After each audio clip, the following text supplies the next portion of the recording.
Hi friends, எல்லாருக்கும் வணக்கம். எல்லாம் எப்படி இருக்கீங்க? எல்லாம் நலமாக இருப்பீங்க நம்புகிறேன். இந்த வீடியோவில் கர்ப்ப காலத்தில் கர்ப்பிணி பெண்களுக்கு ரொம்ப முக்கியமான ஒரு விஷயம் ஷேர் பண்ண போகிறேங்க.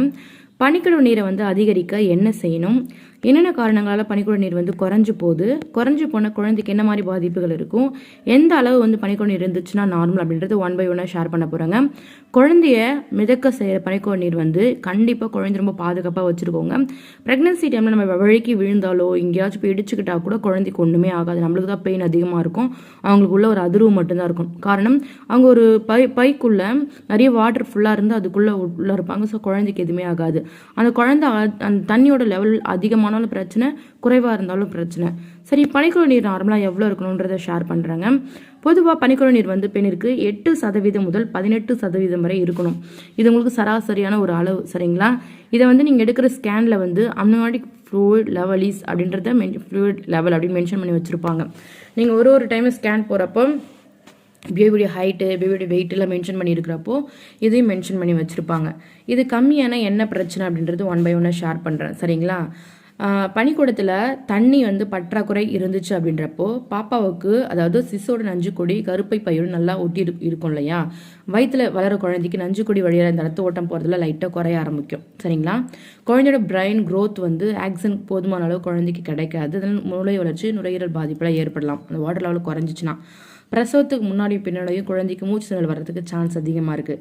சில சமயங்களில் குழந்தை பிறக்கும் பொழுது பாதங்களை கொஞ்சம் வளைஞ்ச நிலையில் இருக்குங்க. அது மட்டும் இல்லாமல் கர்ப்பிணி பெண்ணுக்கு பனிக்கடவு நீர் குறைஞ்சிட்டே வந்துச்சு அப்படின்றப்போ அது சி செக்ஷன் தான் ப்ரிஃபர் பண்ணுவாங்க. இன்னும் முக்கியமான விஷயம், அந்த சி செக்ஷன் ப்ரிஃபர் பண்ணுறது கூட நிறைய பேருக்கு ரீசெண்டாக நான் கேட்ட விஷயம் வாட்டர் லெவல் எல்லாம் நார்மலாக தான் இருக்கும். அந்த 9th மந்த்லாம் போகிறப்ப வாட்டர் லெவல் ரொம்ப ரெடியூஸ் ஆயிடுச்சுன்னா அப்படின்றப்ப சி செக்ஷன் பண்ணிருவாங்க.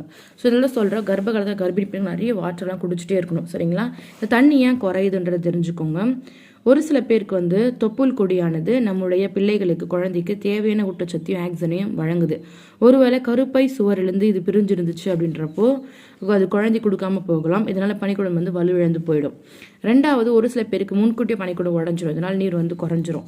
இன்னும் ஒரு சில பேருக்கு குழந்தை பிறக்கிறதுல, அதாவது நம்மளுடைய பாப்பா கருவில் இருக்காங்க இல்லையா, அவங்களோட யூரின் கொஞ்சமாக உற்பத்தி ஆகுது அப்படின்றப்போ சிறுநீரோட அளவு குறையும், சரிங்களா? அது மட்டும் இல்லாமல் அவங்களுக்கு உடல், நம்ம பாப்பா உள்ளே இருக்க பாப்பா ரொம்ப வெயிட் அதிகமாக இருக்காங்க, இல்லை சக்கரை நோய் நம்மளுக்கு இருக்குது, உயர் ரத்த அழுத்தம் நம்மளுக்கு இருக்குது, நீர்ச்சத்து குறைபாடு நம்மக்கிட்ட இருக்குது அப்படின்றப்ப அதனால கூட குழந்தை பனிக்கடவு நீர் குறைஞ்சிருங்க.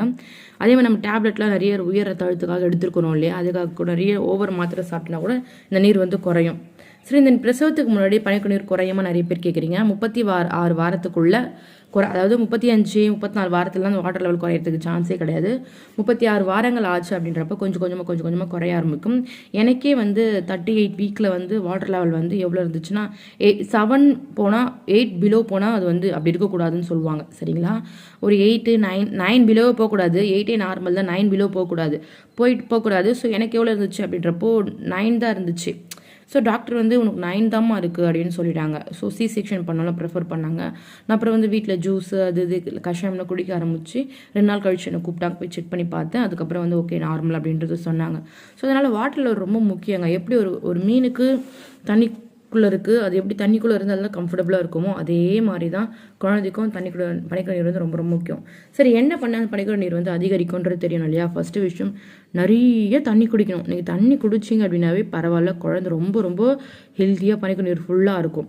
ரெண்டாவது, டாக்டர் அந்த பனிக்கடவு நீர் அதிகரிக்கிறதுக்கு ஒரு சில டேப்லெட்லாம் கொடுப்பாங்க. டேப்லெட்டில் கரெக்டான டைமுக்கு கரெக்டான இதுக்கு எடுத்துக்கணும், அப்போ நீர் அதிகரிக்கும். இந்த பனிக்கடவு நீர் குறைவாக இருக்குன்னு சொன்ன பெண்கள் கண்டிப்பாக ரெஸ்ட்டில் தான் இருக்கணும், சரிங்களா? டாக்டர் அப்படி தான் சொல்லுவாங்க. அதே மாதிரி இன்னொரு முக்கியமான விஷயம், ஒருவேளை பனிக்கடவு நீர் தொடர்ந்து குறைஞ்சி வந்துட்டே இருக்குது அப்படின்றப்போ முன்கூட்டிய பிரசவத்துக்கு டாக்டர் சொல்லுவாங்க, நீங்கள் பயப்பட வேணாம், அது அவங்களுக்கும் குழந்தைக்கும் அது ரொம்ப ரொம்ப நல்லது, சரிங்களா? பனிக்கடவு நீர் குறைவாக இருந்துச்சுன்னா உங்களுக்கு என்ன மாதிரியான சிம்டம்ஸ் தெரியுன்றதை சொல்கிறாங்க. பிறப்புறுப்பிலிருந்து சொட்டு சொட்ட ஒரு திரவம் வெளியேற மாதிரி இருக்கும், சரிங்களா? ரெண்டாவது, ஒரு மாதிரி குழன்னு அப்பப்போ உங்களுடைய உள்ளாடையில் படுற மாதிரி இருக்கும். அடுத்து, உங்களுடைய வெயிட் கொஞ்சம் கம்மியாக வர மாதிரி நீங்கள் ஃபீல் பண்ணுவீங்க. அதேமாதிரி பாப்பாவோட வெயிட்டும் கொஞ்சம் கம்மியாக தான் இருக்கும். இது அல்ட்ராசவுண்ட் ஸ்கேனல் மூலியமாக கண்டுபிடிக்கலாம். கருப்பை ரொம்ப சின்னதாக இருந்துச்சுன்னா கூட நம்மளுக்கு இது மாதிரிலாம் ஆகும். சரி, என்னக்கா இவ்வளோ நெகட்டிவாக சொல்லிட்டீங்க, அப்போ வேறு எதுவுமே கிடையாதுன்னா ஆக்சுவலாக இது ஒரு பெரிய பிரச்சனையே கிடையாது. ப்ரெக்னன்சி டைமில் நம்ம பண்ணுற தவறுகள் தான் ஏற்படுது. இப்போ வெயில் காலம் அப்படின்றதால வெயில் காலம், மழை காலம் எந்த காலமாக இருந்தாலும் ரொம்ப ஸ்வெட்டிங் இருக்கும், ரொம்ப வேர்த்து ஊற்றும். ஸோ யூரினா, வாமிட்டா, வேர்த்து போகிறது எல்லா வகையிலும் தண்ணி போயிட்டே இருக்கும் இல்லைங்களா? ஸோ நிறைய இளநீர் குடிங்க, நிறைய ஜூஸ் குடிங்க, நிறைய தண்ணி குடிங்க, மோர் குடிங்க, சோறு வெடித்த தண்ணி எடுத்து கொஞ்சம் குடிங்க. அப்பப்போ எதனா குடிச்சிட்டே இருங்க. நிறைய குடிக்க பிடிக்கலையா ஒரு ஆப்பிள் கடிச்சு சாப்பிடுங்க, ஒரு மாதுளம்பழம் சாப்பிடுங்க, கொஞ்சம் மில்க் குடிங்க. இது எதில் உங்களுக்கு சொரக்காய், புடலங்காய், பீர்க்கங்காய் அதெல்லாம் நிறைய வாட்டர் கண்டென்ட் அதிகமாக உள்ள வச்சுருக்கோம் அதுங்கெல்லாம். ஸோ அதெல்லாம் அப்பப்போ கூட்டு பண்ணி பொரியல் பண்ணி சாப்பிடுங்க, அவ்வளோ நல்லது. என் ப்ரெக்னன்சி ஃபுல்லாகவே நான் அதெல்லாம் நிறைய எடுத்துக்கிட்டேன். ஸோ இதெல்லாம் எடுத்துக்கிறப்போ வாட்டர் லெவல் கண்டென்ட் வந்து கம்மி ஆகாது, சரிங்களா? ஸோ ஒரு வேளை கம்மி ஆயிடுச்சு அப்படின்றப்போ இப்போ நான் சொன்ன ஐட்டம்ஸ்லாம் நீங்கள் ரெகுலராக எடுத்துக்கிட்டாவே ஆட்டோமேட்டிக்காக அது இன்க்ரீஸ் ஆகிடும், சரிங்களா? நான் ஆல்ரெடி சொன்னேன் இல்லைங்களா, 9th மந்த்துக்கு அப்புறம் தாங்க டிக்ரீஸ் ஆகும். ஸோ ஒரு வேளை உங்களுக்கு கம்மியாச்சு அப்படின்னா கூட 9th 37 வாரங்களே குழந்தை ஃபுல் க்ரோத் ஆகிட்டு இருப்பாங்க. 37 வாரங்களுக்கு பிறகு 1வது நாளோ 2வது நாளோ குழந்தை பிறகுறாங்கன்றப்போ அது நார்மலான க்ரோத் தான், பேபிக்கு எந்த பயமும் கிடையாது. நீங்கள் கரெக்டான வெயிட்டில் இருந்தீங்க அப்படின்றப்போ ஒரு மாதம் ஸ்கேன் பண்ணுறப்போ அப்படி இருக்கிறப்போ டாக்டர் என்ன பண்ணுவாங்கன்னா செயற்கையான முறையில் சிசெக்ஷன் பதிலாக உங்களுக்கு எல்லாமே நார்மலாக இருக்குது, வாட்டர் லெவல் மட்டும் தான் கம்மியாக இருக்குது, அதுவும் ஓரளவு ஆவரேஜாக இருக்குன்றப்போ உங்களுக்கு வலி மருந்து வந்து உங்கள் பிறப்புறுப்பில் வைப்பாங்க. 1 டைம் 2 டைம் 3 டைம் வச்சு அது மூலமாக உங்களுக்கு டெலிவரி பெயின் வச்சு அது மூலமாக உங்களுக்கு நார்மல் டெலிவரி வந்து பண்ணுவாங்க. ஸோ நம்ம இதுக்கெலாம் எதுக்கு போகணும் இல்லைங்களா? நம்ம வாட்டர் நிறைய குடித்தா குழந்தை ஹெல்த்தியாக இருக்க போகிறாங்க, அவ்வளோதானே. நிறைய தண்ணி குடிங்க, ஹாப்பியாக இருங்க, நிறைய தண்ணி குடிச்சு நிறைய யூரின் போங்க, ரொம்ப ஹெல்த்தியாக இருங்க. குழந்தை எந்த ஒரு குறையும் இல்லாமல் ஆரோக்கியமாக பிறக்கணுன்றப்போ அது அம்மா உங்கள் கையில் மட்டும்தான் இருக்குது. Okay friends, thank you so much, bye bye.